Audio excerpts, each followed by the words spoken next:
ಮೂಡಾ ಕೇಸ್ನಲ್ಲಿ ಮುಖ್ಯಮಂತ್ರಿಗಳಿಗೆ ಸಂಕಷ್ಟ. ಲೋಕಾಯುಕ್ತದಲ್ಲಿ ಈಗ ಎಫ್ಐಆರ್ ಇನ್ನೇನು ಕೆಲವೇ ಹೊತ್ತುಗಳಲ್ಲಿ ದಾಖಲಾಗಲಿದೆ. ಅದಕ್ಕಾಗಿ ಎಲ್ಲ ಪ್ರಕ್ರಿಯೆಗಳು ಕೂಡ ನಡೀತಾ ಇದೆ. ಸಿಎಂ ಮೇಲಿನ ತನಿಖೆಯಿಂದ ಯಾವ ಮುಜುಗರವೂ ಕೂಡ ಆಗಲ್ಲ, ಹೀಗಂತ ಬೆಂಗಳೂರಿನಲ್ಲಿ ಸಚಿವ ಎಂಬಿ ಪಾಟೀಲ್ ಪ್ರತಿಕ್ರಿಯೆಯನ್ನ ಕೊಟ್ಟಿದ್ದಾರೆ. ಆಲಂ ಪಾಷಾ ಕೇಸ್ನಲ್ಲಿ ಬಿಎಸ್ವೈ ಬೇಲ್ ಮೇಲೆ ಇದ್ದಾರೆ. ಜೊತೆಗೆ ಸಿಎಂ ಮೇಲೆ ಪ್ರಾಥಮಿಕ ತನಿಖೆಯೇ ಇನ್ನೂ ಕೂಡ ಆಗಿಲ್ಲ. ಈ ಹೊತ್ತಲೇ ರಾಜೀನಾಮೆಗೆ ಆಗ್ರಹಿಸೋದು ಸೂಕ್ತ ಅಲ್ಲ. ತನಿಖೆಯಲ್ಲಿ ಸಿಎಂ ಹೆಸರು ಬರುವುದೂ ಇಲ್ಲ ಅಂತ ಅವರು ಅಭಿಪ್ರಾಯವನ್ನ ಪಟ್ಟಿದ್ದಾರೆ. ಮೋದಿ ಎಚ್ಡಿಕೆ ರಾಜೀನಾಮೆ ಕೊಟ್ಟು ಆ ನಂತರದಲ್ಲಿ ಸಿದ್ದರಾಮಯ್ಯನವರ ಬಗ್ಗೆ ಪ್ರಶ್ನಿಸಲಿ ಅಂತ ಮಾತನಾಡಿದ್ದಾರೆ. ತಪ್ಪು ಮಾಡಿಲ್ಲ.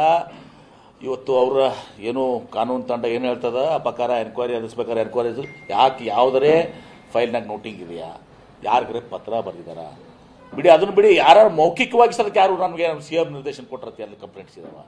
ಯಾವುದೂ ಇಲ್ಲ.